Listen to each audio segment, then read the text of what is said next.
আমাদের দুই বলদ দেখেন কি সুন্দর চকচকে পানির মধ্যে কি সুন্দরভাবে খাচ্ছে। দেখা যাক দুইজনে বলদায় নামছে আমাকে, দেখা যাক কি করে যায়। আমি তো যাইনি। কি সুন্দর বিনোদন হচ্ছে। পাগলা নামতেছে। বলি লইছা আমার মোবাইলটা একটু ধরো। বলি নাই তো আমার কাছে, ওই যে এটা হেডার কাছে। কি সুন্দর করে অগটি বিজলি সমস্যা নেই, আমারটা বিজলি সমস্যা।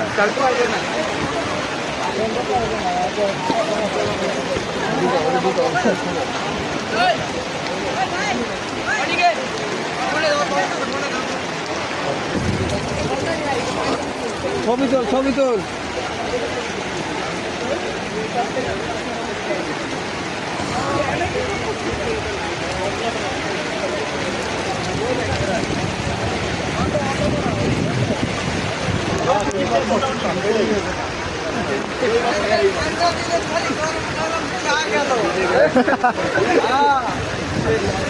বলি নাই চা খাবার